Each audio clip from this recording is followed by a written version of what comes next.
Channel CNA nursing academy. आज का हमारा टॉपिक है कार्डियोवास्कुलर डिसीजेस। इससे पहले हम हार्ट की नॉर्मल एनाटॉमी, फिजियोलॉजी, मेडिसिन और डायग्नोस्टिक टेस्ट पढ़ चुके हैं। सबसे पहले हमारा टॉपिक है कार्डियक डिसरिथमिया। इसमें जो पेशेंट आता है वो किस कंप्लेंट के साथ आता है? डिजीनेस, मतलब उसको चक्कर आ रहे होते हैं, पेशेंट को पता ही नहीं होता उसको कोई हार्ट कंडीशन हो सकती है। तो इसमें क्या होती है, जो नॉर्मल हार्ट की जो रिदम होती है वो डिस्टर्ब हो जाती है। ठीक है, या तो वो ब्रेडिकार्डिया की तरफ जाती है या टैकीकार्डिया। ब्रेडिकार्डिया क्या होता है, जो हमारा नॉर्मल हार्ट है वो 60 से 100 बीट्स पर मिनट बीट करता है। ठीक है, अगर वो 60 से कम हो जाती है तो ब्रेडिकार्डिया होता है, और 100 से ज्यादा होता है तो टैकीकार्डिया होता है। तो इसको हमने डिफरेंट पार्ट्स में डिवाइड किया, ब्रेडिकार्डिया और टैकीकार्डिया के अंदर। देखो ये नॉर्मल ईसीजी है हमारे हार्ट की। अब ब्रेडिकार्डिया में क्या होता है कि यूजुअली इससे स्लो हो जाती है। ठीक है, फर्स्ट है साइनस ब्रेडिकार्डिया। साइनस ब्रेडिकार्डिया में क्या होता है, जो पैटर्न होता है ईसीजी का, PQRS जो हमारी वेव्स चलती हैं वो सेम रहता है, बस जो डिस्टेंस है वो बढ़ जाती है, यानी कि जो बीटिंग है वो कम हो जाती है, 60 बीट्स से कम हो जाती है इसमें, वो साइनस ब्रेडिकार्डिया होता है। बाकी रिदम सेम होती है। अब इसमें होता है फर्स्ट डिग्री। फर्स्ट डिग्री जो ये होता है ब्रेडिकार्डिया में, उसमें क्या होता है कि प्रॉन्ग PR इंटरवल हो जाता है। ये जो P और R के बीच का इंटरवल है वो बढ़ जाता है। ठीक है, सेकेंड डिग्री में दो टाइप्स होते हैं, मोबिस टाइप 1 एंड मोबिस टाइप 2। फर्स्ट में क्या होता है कि जो P और ये Q का इंटरवल है ये इंक्रीज होता है, धीरे धीरे PR का इंटरवल इंक्रीज होता रहता है। ठीक है, जब तक कि एक ये QRS कॉम्प्लेक्स मिस ना हो। ठीक है, ये इंक्रीज हो रहा है ग्रेजुअली, बट ये मिस जब तक नहीं होता, उसके बाद दोबारा से स्लोली धीरे धीरे इंक्रीज होता है, फिर एक QRS कॉम्प्लेक्स मिस हो जाता है। जबकि सेकेंड डिग्री में P और R का कोई कनेक्शन नहीं होता है, ये चलता रहता है, पर इसमें बहुत फ्रीक्वेंटली QRS कॉम्प्लेक्सेस मिस होते जाते हैं। ठीक है, थर्ड डिग्री में क्या होता है, ये होता है कंप्लीट हार्ट ब्लॉक। इसमें P और R का कोई रिलेशन ही नहीं होता आपस में। ठीक है, P अलग चल रहा होता है, R अलग QRS कॉम्प्लेक्स अलग चल रहा होता है, कंप्लीट हार्ट ब्लॉकेज है। ठीक है, इसके बाद है इसकी ट्रीटमेंट। इसके मैनेजमेंट में हम यूजुअली क्या करते हैं, पेस मेकर्स एडवाइज होते हैं, क्योंकि हमारा जो हार्ट है वो इफेक्टिवली काम नहीं कर रहा है, इलेक्ट्रिकल स्टिमुलेशन नहीं कर पा रहा है, तो उसके लिए हमको जरूरत होती है पेस मेकर्स की। पेस मेकर जो होते हैं वो दो टाइप्स के हो सकते हैं, टेम्परेरी और परमानेंट डिवाइसेस। टेम्परेरी कौन से होते हैं, जो कुछ कंडीशंस में फॉर सम टाइम ड्यूरेशन के लिए ही हम अप्लाई करते हैं। जबकि परमानेंट कौन से होते हैं, जिन पेशेंट्स को ऐसा है कि ट्रीटेबल नहीं है, बहुत लंबे टाइम तक ये डिसीज चल रही है, उनमें इंस्टॉल किए जाते हैं, ताकि वो कभी भी उनको डिसरिथमियाज हो तो पेसमेकर्स वहां पे इमीडिएटली हेल्प करे। ठीक है, इस तरह से पेसमेकर्स हमारी बॉडी में लगाए जाते हैं। सेकेंड है टैकीकार्डिया। टैकीकार्डिया के अंदर क्या क्या फॉल होता है, देखो इसमें नैरो QRS कॉम्प्लेक्स होता है और वाइड QRS कॉम्प्लेक्स होता है। इसके अंदर भी सब पॉइंट्स हैं। अब ये हम आगे ECG से इजिली समझाते हैं, यानी कि हमारी हार्ट रेट 100 से ज्यादा हो जाती है। फर्स्ट है देखो एट्रियल फिब्रिलेशन। एट्रियल फिब्रिलेशन में क्या होता है कि P वेव्स दिखाई नहीं देती और हार्ट रेट ज्यादा होती है, और ये QRS कॉम्प्लेक्स जो होता है इरेगुलर होता है, मतलब कोई पैटर्न नहीं बनाता है, कभी नजदीक आ रहे हैं कभी दूर आ रहे हैं, देखो कोई सिमेट्री नहीं है इसमें। सो ये एट्रियल फिब्रिलेशन है। जो एट्रियल फ्लटर होता है ये एक शी शॉ टाइप का पैटर्न बनाता है, इसमें भी हार्ट रेट ज्यादा होती है, इनमें यूजुअली 180 तक हमारी हार्ट रेट चली जाती है। And this is paroxysmal supraventricular tachycardia. इसमें क्या होता है कि ये जो डिस्टेंस है ये रेगुलर है, पर हार्ट बीट बहुत ज्यादा है, इसकी हार्ट बीट 180 से 250 तक होती है इसमें। तो इन कंडीशंस में क्या मैनेजमेंट, ऊपर नेक्स्ट स्लाइड। इन कंडीशंस में क्या, देखो एक होता है वो अभी हमने पढ़ा नैरो QRS कॉम्प्लेक्स, नजदीक नजदीक बन रहे थे QRS कॉम्प्लेक्स। इसमें क्या होता है, वाइड QRS कॉम्प्लेक्स होते हैं। देखो ये wide QRS, this is ventricular tachycardia में इस तरह की ECG शो होती है, और वेंट्रिकुलर फिब्रिलेशन में उसमें तो कोई रिदम ही नहीं बनती, बिल्कुल इस तरह से बनती है, कोई QRS कुछ भी डिफाइन ही नहीं होता क्या बन रहा है वो। तो अब इनकी मैनेजमेंट हम क्या करते हैं, देखो एक तो वेगल मैन्यूवर्स होते हैं, यानी कि जो कैरोटिड आर्टरी है उसकी प्रॉपर मसाज करके तब उसको देखते हैं। सेकेंड होती है, इसमें भी दो होती है, एक स्टेबल एक अनस्टेबल। स्टेबल में फिर भी हम थोड़ा सा ट्राई करते हैं वेगेबल मैन्यूवर और केमिकल कार्डियोवर्जन। केमिकल कार्डियोवर्जन में क्या होता है, इसमें मेडिसिन दे सकते हैं, जैसे एमियोड्रोन वगैरह दे के देखते हैं पेशेंट को वो करने के लिए। प्लस में इसमें जो है 100 जूल का डिफिब्रिलेटर हम यूज करते हैं पेशेंट को, वो QRS कॉम्प्लेक्स पे वर्क करता है ताकि पेशेंट रिवाइव हो सके, ये डिसरिथमियाज को हम रोक सके। पर अगर पेशेंट अनस्टेबल वेंट्रिकुलर टैकीकार्डिया में है तो हम सीधा डिफिब्रिलेटर यूज करते हैं, जिसमें हम 200 जूल तक जो करंट पास करते हैं। उसके अलावा इलेक्ट्रिक पैड्स यूज कर सकते हैं, ऑटोमेटिक एक्सटर्नल डिफिब्रिलेटर, ये आजकल जैसे मेट्रो स्टेशन वगैरह पे अवेलेबल होता है। इसमें बहुत ज्यादा लोगों की जरूरत नहीं पड़ती, एक ही आदमी पेशेंट पे कनेक्ट करते हैं और वो अपने हिसाब से उसको डिफिब्रिलेट करता है। एक होता है ऑटोमेटिक इम्प्लांटेबल कार्डियोवर्टर डिफिब्रिलेटर। इसमें क्या होता है कि जिन पेशेंट्स को ये फ्रीक्वेंट प्रॉब्लम होती है उनके अंदर ऑलरेडी ये इम्प्लांट कर दिया जाता है और वो जब भी नीड होती है उसको डिफिब्रिलेट करते हैं।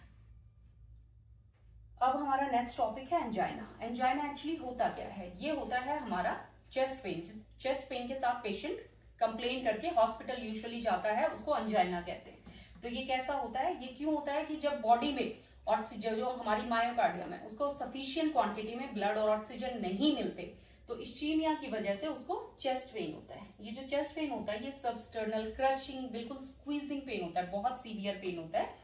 इसके साथ साथ जब पेन हो रहा है और ऑलरेडी बॉडी में मायोकार्डियम को ऑक्सीजन और ब्लड सप्लाई नहीं मिल रही है, तो उसको डिस्निया हो जाएगा, पेशेंट पेलर हो जाएगा, उसको स्वेट्स आने शुरू हो जाएंगे, पैल्पिटेशंस होगी, ये सब कंडीशंस होती हैं। पर अगर इनके साथ पेशेंट को अगर ब्रेडिकार्डिया है तो उसको कभी भी, या हाइपोटेंशन है, उसको कभी भी एंटी एंजाइनल मेडिसिन नहीं देते, नहीं तो पेशेंट कोलैप्स हो सकता है। अगर वो टैकीकार्डिया में है, हाइपरटेंशन है, तभी उसको एंटी एंजाइनल या फिर हम नाइट्रेट्स कहते हैं वो मेडिसिन देनी होती है।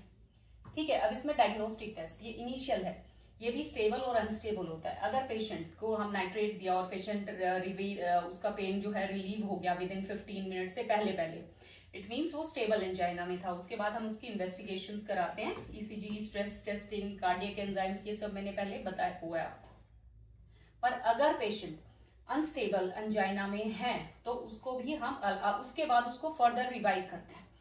एक्यूट कोरोनरी सिंड्रोम, इसमें 3 कैटेगरीज आती हैं। First, unstable angina. Unstable angina क्या होता है? अगर पेशेंट का जो पेन है वो 15 मिनट, नाइट्रेट देने पे भी रिलीव नहीं हो रहा, 15 मिनट से ज्यादा लास्ट कर रहा है, तो पेशेंट अनस्टेबल एंजाइना में है। तो उस कंडीशन में उसकी ईसीजी क्या होती है? जो टी वेव होती है वो इन्वर्टेड होती है, प्लस जो एसटी वेव्स है वो भी इन्वर्टेड होती है। ठीक है, तो उस कंडीशन को हम बोलते हैं अनस्टेबल एंजाइना। अब non ST elevation myocardial infarction, इस कंडीशन में क्या होता है कि अगर अनस्टेबल यानी कि टी इन्वर्टेड टी वेव्स और जो नॉन एलिवेटेड एसटी एलिवेशन के साथ साथ उसको अगर कार्डियक मरमर भी है, तो उस कंडीशन को हम बोलते हैं एनस्टेमिंग, यानी कि non ST elevation myocardial infarction. अब इसमें जो सबसे डेंजरस होता है वो होता है ST elevation myocardial infection, that is stemming. उसमें क्या होता है कि एसटी जो सेगमेंट है वो एलिवेटेड हो जाता है। अब इसका मैनेजमेंट कैसे करना होता है? देखो, जो इमरजेंसी मैनेजमेंट होता है इसका, that depends on Mona. First is morphine. Morphine दिया जाता है फॉर सीवियर पेन, क्योंकि नाइट्रेट से कभी ये रिलीव नहीं होता है। देन ऑक्सीजन, नाइट्रेट्स तो देते ही हैं, और साथ में एस्प्रिन। इसके अलावा हमें फर्दर इन्वेस्टिगेशंस करानी होती है, कार्डियक एंजाइम वगैरह कराना होता है, व्हाट इज द रीजन। ठीक है, कार्डियक एंजाइम ऐसा नहीं है कि इमीडिएटली पॉजिटिव आ जाते हैं, तो हमें रिपीटेडली उसको कराना पड़ता है। साथ में हम क्या कराते हैं इसके लिए? कार्डियक कैथेटराइजेशन वगैरह कराते हैं, इको, ईसीजी, ये सब कुछ हमको करा के देखना पड़ता है, क्योंकि जैसे कार्डियक उसमें अगर क्लॉट मिलता है, थ्रोम्बस मिलता है, तो हमें क्या करना होता है? पीटीसीए वगैरह वो इंटरवेंशंस करनी होती है, अकॉर्डिंगली मेडिसिन स्टार्ट होती है, कैल्शियम चैनल ब्लॉकर्स वगैरह दिया जाता है पेशेंट को। अब हम देखते हैं हार्ट फेलियर। अब हार्ट फेलियर, ये हमने बहुत बार सुना है कि दिल फेल हो गया, उसका तो काम ही नहीं कर रहा है। तो वो कंडीशन क्या होती है कि जब हमारा जो हार्ट है वो इफेक्टिवली जितना उसने आउटपुट देना है वो नहीं दे पा रहा है, और बॉडी की जो नीड्स है वो पूरी नहीं हो पा रही है, उस कंडीशन को हम हार्ट फेलियर कहते हैं। अब हार्ट फेलियर एक्यूट भी हो सकता है और क्रॉनिक, वो धीरे धीरे भी हो सकता है और इमीडिएटली भी हो सकता है।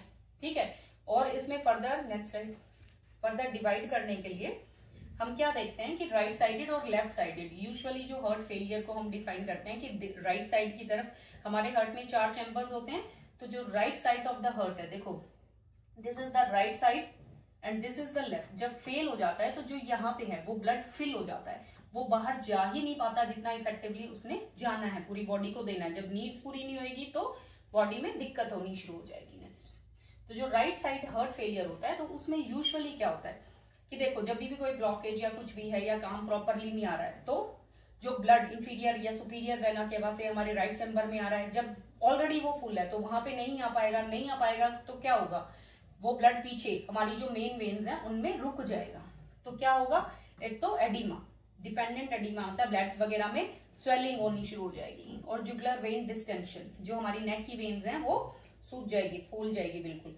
तो इन दोनों कंडीशंस, ये क्लासिकल साइन है राइट साइड हार्ट फेलियर के। और लेटर बाद में अगर काफी टाइम हो गया है तो अब्डोमिनल डिस्टेंशन भी होनी शुरू हो जाएगी, हेपेटोमेगाली, स्प्लीनोमेगाली, क्योंकि ब्लड हर जगह से आ रहा है, अगर वो अंदर नहीं जा रहा है, पंप नहीं हो पा रहा है, तो सारी चीजों में अल्टीमेटली साइज बढ़ जाएगा उनका। अब लेफ्ट साइड हार्ट फेलियर जो होता है, इसको पल्मोनरी हार्ट फेलियर भी कहते हैं। इसमें क्या होता है, पल्मोनरी कंजेशन, क्योंकि जो लेफ्ट साइड में ब्लड आता है वो कहां से आता है, पल्मोनरी आर्टरी और वेन के थ्रू हमारे किससे, लंग्स से अटैच होता है। तो जो भी प्रॉब्लम होती है उसमें लंग्स वाले साइन ज्यादा होते हैं, पल्मोनरी कंजेशन के साइन होते हैं, सांस लेने में दिक्कत होती है, टैकीपनिया, क्रैकल्स, ये सब होने शुरू हो जाते हैं। तो राइट और लेफ्ट के लिए हमेशा हमें ध्यान देना है। जो राइट साइड हार्ट फेलियर है इसमें सिस्टमिक हार्ट फेलियर होता है, तो उसके सिम्टम्स ज्यादा आते हैं पूरी बॉडी से रिलेटेड, और जो लेफ्ट साइड होता है इसमें लंग्स वाले सिम्टम्स ज्यादा आते हैं। It is the main difference between these two. अब जब भी ऐसी कंडीशंस होती हैं तो हमें सेम कॉज करना होता है, उसके लिए इन्वेस्टिगेशंस होती हैं, अकॉर्डिंगली सिस्टमिक जो भी हमें मैनेजमेंट करना होता है। अगर कुछ क्लॉट्स वगैरह हैं तो पीटीसीए वगैरह कराना होता है। ये सब प्रोसीजर्स मैं ऑलरेडी आपको पहले की वीडियोस में बता चुकी हूँ। अब है inflammatory diseases of the heart. Inflammatory मतलब कोई इन्फेक्शन हुआ है हार्ट की जो वॉल्स होती हैं उनमें, जैसे पेरिकार्डाइटिस, जो पेरिकार्डियल सैक है अगर वो इन्फ्लेम्ड हो जाता है, उसमें कोई इन्फेक्शन हुआ है। मायोकार्डाइटिस, अगर मसल जो बीच वाली लेयर होती है उसमें कोई इन्फेक्शन हुआ है मायोकार्डियम में। और एंडोकार्डाइटिस मतलब अंदर वाली लेयर में कोई इन्फेक्शन हुआ है।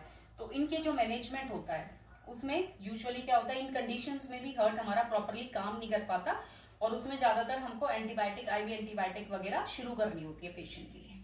अब है कार्डियक टेम्पोनेट। इसमें क्या होता है कि जो पेरिकार्डियल स्पेस है उसमें फ्लूइड फिल हो जाता है, ठीक है। जो विसरल और पेराइटल पेरिकार्डियम के बीच का जो स्पेस होता है जिसमें फ्लूइड फिल होता था, उसमें इन्फेक्शन मतलब फ्लूइड इकट्ठा हो जाता है, ठीक है। अगर एक्यूट कंडीशन होती है, अगर 20 से 50 ml तक पेरिकार्डियल फ्लूइड एकदम से भर जाता है उस पे, तो उसके साइन एंड सिम्टम क्या होते हैं, एकदम से बैक स्ट्राइड। 3 जो सिम्टम्स होते हैं दे आर मेनली इंपॉर्टेंट, इसके क्लासिकल साइन होते हैं, उनको बैक स्ट्राइड कहते हैं। जिससे जुगुलर वेन डिस्टेंशन, मैंने बताया नेक की वेन्स में स्वेलिंग, मफल्ड हार्ट साउंड होती है, और हाइपोटेंशन होती है। अगर ये तीनों साइन प्रेजेंट है तो पेशेंट को कार्डियक टेम्पोनेट हो जाता है, ठीक है। इसमें एक्चुअली क्या होता है कि जब फ्लूइड फिल हो जाता है हार्ट के चारों तरफ, तो वो उसको जो प्रॉपर उसको कॉन्ट्रैक्ट करना है, रिलैक्स करना है, वो नहीं हो पाता, हार्ट वहीं रह जाता है, और जो उसने पंप आउट करना होता है ब्लड वो नहीं हो पाता है, क्योंकि साइड में बिल्कुल वो उसको स्टिफ कर देता है फ्लूइड फिल होने की वजह से, ठीक है। अब इसके मैनेजमेंट में क्या होता है, पेरिकार्डियोसेंटेसिस, यानी कि जो वो फ्लूइड फिल हुआ है उसको रिमूव करते हैं, तभी वो ज्यादा इफेक्टिवली काम कर पाता है। नेक्स्ट होता है वल्वुलर हार्ट डिसीजेस। इसमें क्या होती हैं कि जो हार्ट के वॉल्व्स हैं वो प्रॉपरली या तो ओपन नहीं हो पा रहे हैं, या तो फिर वो क्लोज प्रॉपरली नहीं हो पा रहे हैं, ठीक है। जिस कंडीशन में प्रॉपरली ओपन नहीं हो पाते वो नैरोइंग हो जाती है, दैट इज कॉल्ड स्टीनोसिस। और जब वो कंप्लीटली क्लोज नहीं हो पाते तो उसको, उस कंडीशन को रिगर्जिटेशन या इनसफिशियंसी कहते हैं। वो हार्ट के किसी भी वॉल के साथ हो सकता है, जैसे मिट्रल स्टीनोसिस, मिट्रल इनसफिशियंसी, ऐसे जितने भी वॉल्व हैं हमारे, mitral valve, aortic valve, tricuspid valve, pulmonary valve, इनमें स्टीनोसिस भी हो सकता है और इनसफिशियंसी या रीगर्जिटेशन भी होता है। तो इसमें देखो, ये हमारा क्या है, ट्राइकस्पिड वॉल्व है, ये हमारा क्या है, पल्मोनरी वॉल्व है, ये हमारा आयोटिक वॉल्व है, ये हमारा मिट्रल वॉल्व है। तो इनमें क्या होता है, या तो वो प्रॉपरली ओपन ही नहीं हो पाते, तो जितना ब्लड आना होता है वो नहीं आ पाता है, ठीक है, पीछे ही रह जाता है, और अल्टीमेटली इनमें स्वेलिंग होके और फ्लूइड पीछे पुश मारता है, और अल्टीमेटली ये कंडीशंस हार्ट फेलियर की तरफ लेके जाती है।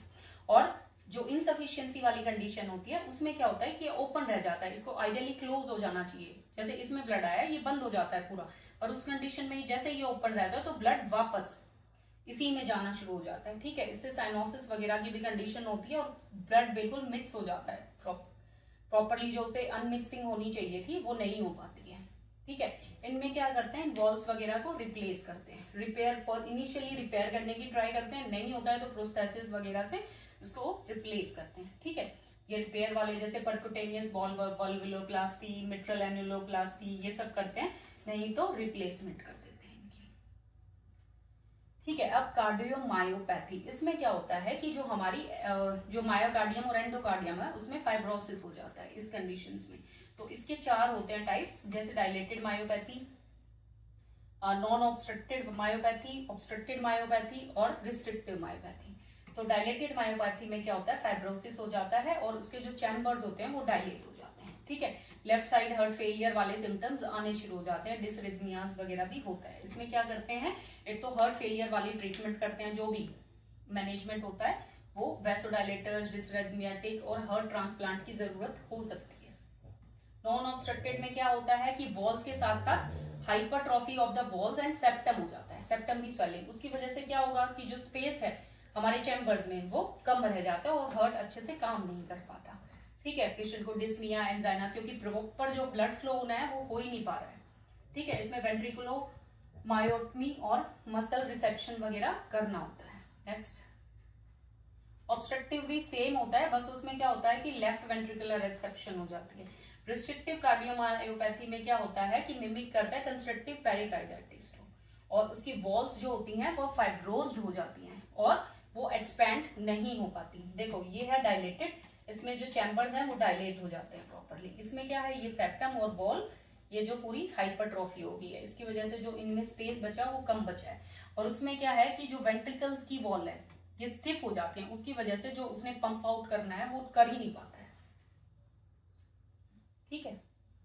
अब वास्कुलर डिसऑर्डर्स, वास्कुलर डिसऑर्डर्स में क्या होता है कि जो हमारी ब्लड वेसल्स वगैरह होती हैं उनमें थ्रम्बोज फॉर्म होता है। थ्रम्बोज फॉर्म होने की वजह से इन्फ्लामेशन होती है, और इन्फ्लामेशन होके जो वॉल्स की जो ये वेन्स वगैरह हैं इनकी वॉल थिक हो जाती है, जिसकी वजह से एम्बोलाइजेशन होता है। ठीक है। अब इसके टाइप्स डिफरेंट, देखो थ्रम्बोफ्लेबाइटिस में क्या होता है कि थ्रम्बस फॉर्म होता है अलॉन्ग विद वेन इन्फ्लामेशन, इसकी वजह से।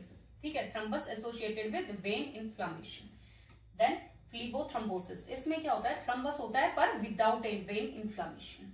फ्लीबाइटिस, इसमें है वेन इन्फ्लामेशन होता है, जो यूजुअली किससे एसोसिएटेड होता है, इन्वेजिव प्रोसीजर जैसे कि आईवी लाइन वगैरह। डीप वेन थ्रम्बोफ्लीबाइटिस, देखो थ्रम्बोफ्लीबाइटिस तो सेम है, इन्फ्लामेशन होता है वेन का, प्लस वो डीप वेन्स में होता है। ये सबसे इंपॉर्टेंट होता है और क्रूशियल होता है, इसकी मैनेजमेंट बहुत जरूरी है क्योंकि डीप वेन्स में रिलेटेड होता है और वो थोड़ी बड़ी वेन्स होती हैं। वीनस इनसफिशिएंसी, इसमें क्या होता है, जब वीनस हाइपरटेंशन बहुत लंबे टाइम तक होता है तो वेन्स जो है प्रॉपरली काम नहीं कर पाती, वो नैरोइंग होना शुरू हो जाती है। हाइपरटेंशन क्योंकि कहीं भी जो थ्रोम्बस फॉर्म होता है तो वहां पे ब्लड ऊपर नहीं आ जाता, जब वहां पे ब्लड इकट्ठा होएगा तो वो हाइपरटेंशन हो जाएगा, उसकी वजह से इनसफिशियंसी होती है। वेरिकोस वेन्स में भी क्या होती है, जो हमारी वेन्स है वो डिस्टेंडेड हो जाती है, प्रोट्रूडिंग वेन्स हो जाती है। ठीक है। इन सब के अब ऐसे ही होता है आर्टेरियल डिसऑर्डर्स, इनमें क्या होता है जैसे पेरिफेरल आर्टेरियल डिसीज, इसमें भी पार्शियल या टोटल आर्टेरियल ऑक्लूजन हो जाती है। ठीक है। यूजुअली लोअर एक्सट्रीमिटीज में ऑक्सीजन और न्यूट्रिएंट उसकी वजह से नहीं जा पाते। रेनॉल्ड्स डिसीज में भी क्या होता है, आर्टरीज और आर्ट्रियोल्स में वैसोस्पाज्म होती है। और बर्जर्स डिसीज क्या होती है, ऑक्लूसिव डिसीज होती है आर्टरीज की। तो जो अभी हमने पढ़ी वेन्स और आर्टरीज की ऑक्लूसिव डिसीजेज हैं, तो इनमें यूजुअली क्या मैनेज करना होता है, नेक्स्ट स्लाइड, कि देखो एक तो एम्बोलेक्टमी, या तो हम वो जो थ्रोम्बस बना है उसको हटा देते हैं। ठीक है। एम्बोलिज्म को एम्बोलस को रिमूव करते हैं यूजिंग अ कैथेटर, या तो फिर वेना कैवा फिल्टर्स को हम इंसर्ट करते हैं ताकि वो वहां से डिसलॉज होके, वो हार्ट में भी तो जा सकता है ना, वहां से थ्रोम्बस डिसलॉज होके, तो वो हमारे हार्ट तक ना जाए, तो हम इस तरह से ये जो फिल्टर होता है ये लगा देते हैं। ठीक है। इसको लगाने से अगर कुछ है तो वो हार्ट तक नहीं जाएगा, हार्ट से अल्टीमेटली कहाँ जाते हैं, pulmonary emboli, which is very serious thing. तो ये इसके मैनेजमेंट में हम कर सकते हैं, उनको रिमूव करते हैं। मेडिसिन दी जाती हैं, एंटी थ्रोम्बोलाइटिक मेडिसिन दी जाती है ताकि वो क्लोट्स वगैरह डिसॉल्व हो जाए।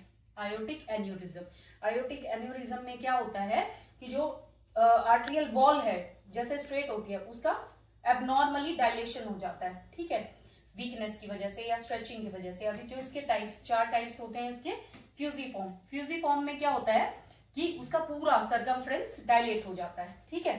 सेक्युलर में क्या होता है, एक स्पेसिफिक प्लेस पे आउट पाउचिंग होती है। फॉल्स में क्या होता है, फॉल्स में क्या होता है कि जो क्लोट्स वगैरह होता है बाहर फॉर्म हो रखा होता है आर्टरी वॉल से, बट वो हमें एन्यूरिज्म की तरह शो होता है। सबसे इंपॉर्टेंट है डायसेक्टिंग। डायसेक्टिंग में क्या होता है कि जो आर्टरीज की वॉल होती है तो ब्लड क्या करता है, उन्हीं में कैविटी फॉर्म कर देता है।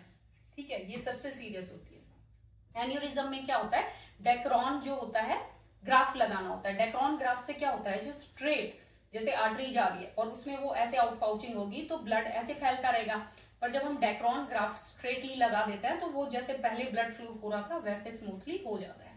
नेक्स्ट इज हाइपरटेंशन, सबसे इंपॉर्टेंट, ये डिसीज भी है और सिम्टम भी है। ठीक है, जब भी हमारा सिस्टोलिक प्रेशर 140 या उससे ज्यादा हो जाए और डायस्टोलिक 90 या उससे ज्यादा हो जाए, उस कंडीशन को हम हाइपरटेंशन कहते हैं। ये प्राइमरी भी हो सकती है, यानी कि असेंशियल हाइपरटेंशन कहते हैं, जैसे कि एज, फैमिली हिस्ट्री है, ओबेसिटी है, स्मोकिंग कर रहे हैं, बहुत स्ट्रेस है, एक्सेसिव अल्कोहल या सॉल्ट इनटेक या फैट इनटेक है, उस कंडीशंस में हमें प्राइमरी हाइपरटेंशन हो सकता है। सेकेंडरी हाइपरटेंशन भी होता है जिसमें अंडरलाइन कॉज कुछ और होता है, जैसे cardiovascular disease, renal disease, endocrine system में कोई प्रॉब्लम है, प्रेगनेंसी में भी सेकेंडरी हाइपरटेंशन हो सकता है।